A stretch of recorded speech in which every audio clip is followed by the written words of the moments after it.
hosted by you/throwrunaninja. So, I, 33F, have been married to my husband Kevin, 35M, for 5 years. We have a 3-year-old daughter, and I'm currently pregnant with twins, boy and girl. My brother-in-law, Terrence, 38M, has been married to his wife, Jess, 39F, for 7 years. Jess and I are total opposites. Jess is an extrovert. She's kind of loud, boisterous, and some would even say abrasive. I'm an introvert. I'm not quiet or shy, but I am reserved. I'm also very observant. The first time I met Jess, I told Kevin that we would be like oil and water. We have never been overtly hostile towards each other but have also never gone out of our way to bond. Unfortunately, Terrence and Jess had fertility issues for several years before finally having their son a couple of weeks ago. Prior to this, Jess was very odd towards us when I was pregnant with our daughter. The best way to describe it is hot and cold. One minute she pretended like she didn't care while we were talking about it at family gatherings, the next she was volunteering to throw the baby shower. I gave a firm no to that. We both assumed the behavior was because of their fertility issues and didn't think too much of it. But the strangest thing she did was almost demand to know what we were naming our daughter before we announced it. She asked us constantly after our gender reveal and got visibly annoyed when we just laughed her off and said it was a secret. We couldn't understand why she cared so much, as she was not expecting at that time. Regardless, we didn't share the name with anyone. When our daughter was born and her name was finally announced, Jess was kind of, how should I put this, obsessed with it. I don't know how to explain it. She just kept going on and on about how beautiful and unique it was. To this day, she comments about how different it is. The name we chose is a pretty common Welsh name, which wouldn't be all that different except for the fact that we are African American, lol. I've always gravitated towards names from different regions and found it and fell in love with the name years ago and never shared it with anyone prior to Kevin. Fast forward to both of us being pregnant at the same time. Jess' odd behavior continued towards me, but this time it was more blatant.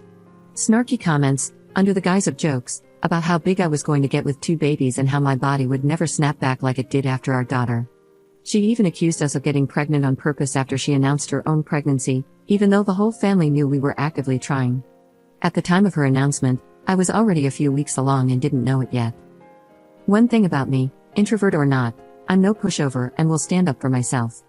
But I chose to ignore Jess because I knew that would get to her more than confronting her would, since she seems to thrive off drama. Jess was obviously much further along than we are, but we did have our gender reveal prior to Jess giving birth. And right on cue, the baby name interrogations started again. Because they decided not to find out the gender of their baby in advance, Jess kept hounding us for both of the names we had already picked out. But again, we declined to answer. After days of this, I got annoyed and asked Kevin if he thought the reason for her insistence was that she wanted to use the name first, since she was due before us. He kind of chuckled until he realized I was serious and said he didn't think so, but that anything was possible. So I said, let's test it. We were due to host my father-in-law's birthday at our house a couple of weeks later, and I decided to leave something in the unfinished nursery with a girl and boy name on it to see if Jess went snooping. Since Kevin thought it was silly, he said he would give me $20 if she did it. So, I went on a site where you can order custom name wall decals and put in the names Aria Rose and Sebastian Ali. These are names we like, but they aren't remotely close to what we actually chose. This will also be our last pregnancy, so even if Jess did use them, we wouldn't care. I didn't complete the order. I got to the final page, then printed it out and hid it in a dresser drawer in the nursery. The party went off without a hitch, but because we were busy hosting, we never noticed if Jess disappeared for any extended period of time. The next morning, when I went into the nursery, nothing was out of place, and the order sheet was still in the exact location. So, we both just said, bail, and forgot about it. However, I did notice that Jess never asked us about the names again. Then Jess gave birth. We went to the hospital to offer our congratulations. When we went in to see the baby, I asked what his name was, and man, I cannot properly explain the crap-eating grin that came over Jess' face as she said, Sebastian Ali. I mean, she was really proud of herself. Honestly, it's the most vindictive I have ever seen her look in the years I've known her. But instead of reacting the way she was expecting, I put on a performance like I had graduated from Juilliard. Oh my gosh, that's such a great name. He's so cute, look at his whittle face. Oh, I just love him so much. Welcome to the world, Sebastian. Andy is gonna spoil you rotten. I mean, I was laying it on thick without an ounce of bother. The range of emotions on Jess' face went from shock to confusion to rage in the span of maybe 17 seconds. Meanwhile, my husband was holding in the laugh of the century. We later said our goodbyes, and in the elevator, he gave me the $20 while almost crying from laughter. All I could say was, like I thought. This was 2 weeks ago, and we haven't seen them since because we wanted to give them time to settle in with a new baby. I have heard from my mother-in-law that Jess doesn't seem as thrilled about motherhood as she thought she would be, considering how long it took them to conceive, but she said it might just be baby blues. Obviously, I think Jess is just disappointed that her petty move didn't have the desired effect on us. I did share this with my sister, and while she laughed initially, she did say it was kind of a jerk move. Edit. For those asking about my daughter's name, I put it in the comments, but I'll share it here too as I don't mind sharing now. Her name is Karis. And yes, I stole it from Michael Douglas and Catherine Zeta-Jones, lol. I think it's a gorgeous name, and more people should use it. Update 12 days later. Hey you all, thanks for the responses to my original post. The comments were funnier than I was expecting and kept me and my husband pretty entertained. I tried to respond to as many as I could before they got away from me. I've gotten some messages asking for an update, but nothing major has really happened. Jess didn't break into my house to push me down the steps and steal my kid, lol. I did get some additional info, though, that I can pass along. Before I get to that, I want to give a little context about my relationship with Jess to explain why I did what I did. To put it plainly, Jess and I have been in a one-sided beef since the day Kevin and I started dating. I give her zero thought if I don't have to, and yet, I live rent-free in her mind. Based on snide comments she's made over the years, the reason why is jealousy. Kevin and I dated for only a year before we got engaged. We were then married within 6 months of that engagement. We had an actual wedding with a ceremony and reception, went on a honeymoon, bought a house in the suburbs, and got pregnant in rapid succession. Both of us have good careers and are financially stable. My mother-in-law, father-in-law, and great-mother-in-law all adore me. There is a churchy reason behind this that I will spare you from. Jess and Terrence did not have a similar path. They had been on and off since they were 19-20, with Terrence never really wanting to commit. During one of their breaks, Terrence got a friend with benefits pregnant and now has an 11-year-old son. This has always been a sore subject with Jess due to her fertility struggles, fibroids. When they finally got back together, she pressed him for marriage until he relented and gave her a shut-up ring. They went to the courthouse on a random Tuesday, then had dinner at Red Lobster afterwards and went back to work the next day.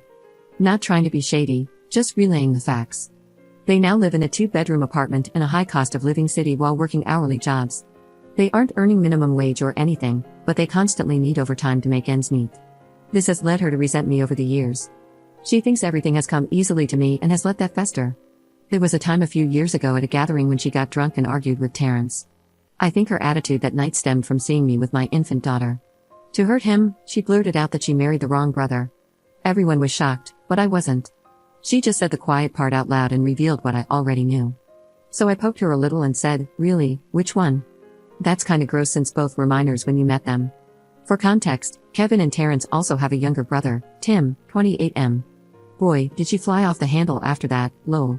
To this day, she claims to have no memory of that night.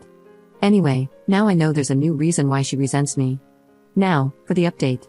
Like I said, nothing has really happened since I last posted. I haven't seen or heard from Jess since that day in the hospital. Terrence also hasn't communicated much with Kevin other than sports talk. However, my mother-in-law has been with them almost every day. She came over yesterday to go over some last-minute things for our baby shower, which we are having the Saturday after Halloween. I am not due until late January, but with the holidays and twins tending to arrive early, we just wanted to get it out of the way. Anyway, after finalizing some things, I asked my mother-in-law how Terrence and Jess were doing. She sighed, leaned back in her chair, and said, "Girl, it's a mess." She goes on a long word vomit that I'll have to summarize. Basically, they've been at it since before the baby was born. When they were discussing names, Jess's list only consisted of girl names. When Terrence asked, "What if it's a boy?" Jess was adamant that it wouldn't be, but if it was, they would just name him Terrence Jr. This caused an argument because Terrence's 11-year-old isn't named after him, and it would be petty to name the second son a junior. Unbeknownst to me, Jess was having severe anxiety, not over the name, but the gender of their baby. So much so that she refused to find out early because she was afraid of disappointment and wanted to enjoy her pregnancy believing she was having a girl. She really wanted a girl. Really wanted a girl. This goes back to my mother-in-law, in my opinion. My mother-in-law is the only girl among 4 brothers. She had 3 boys. 2 of her 3 sons, Tim has a 6-year-old, have boys. Then my daughter came along. My mother-in-law actually broke down in tears at our gender reveal. Since the day she was born, my mother-in-law has become a little obsessed with her, lol. Not in a just no-mill way, she knows and respects boundaries, but the whole family is aware that my daughter is my mother-in-law's favorite person in the world. I think Jess thought that by having a girl, she would get the same attention and affection from my mother-in-law, as she has never been Jess's biggest fan. When that didn't happen, something short-circuited in her head, my mother-in-law's words, not mine. Before we arrived at the hospital that day, they were still fighting over a name. So I guess when I showed up, she just blurted it out. While I still think it was to hurt me, it seems like it was also because she hadn't allowed herself to consider any other name since she didn't want a boy. I mentioned in the first post how I noticed her expression, but I completely failed to notice Terrence's. He was pissed. Jess had never mentioned that name to him before, and he had no clue where it even came from. He also hated it. He refused to sign off on it, and they left the hospital without a name. In our state, you only have 7 days from birth to register a name. She eventually told Terrence to pick the name himself, saying she didn't care anymore. So, he did. He swapped out Sebastian for Jordan but kept Ali, yes, after Michael and Muhammad, lol. According to my mother-in-law, since they've been home, Jess has shut down emotionally. She's been doing all the motherly things, but there's a disconnect. My mother-in-law said Jess finally broke down to her a few nights ago, admitting that she'll likely never have a daughter due to her age and what it took to get pregnant in the first place. I think that will bring them closer together since my mother-in-law never got the daughter she wanted either. I also felt bad hearing that because, regardless of how I feel about her as a person, I do have a heart and would never want to punch down on her if she's in the throes of postpartum depression. Jess still hasn't admitted to snooping, so I haven't admitted to setting her up. A few comments said I should never confess, but I think I will at some point, mainly because I don't care, lol. I am more than willing to burn a bridge while I am still standing on it. But now simply isn't the time. So that's it. That's the lackluster update. Jess is invited to my baby shower, so I might be back in a couple of weeks depending on how that shakes out.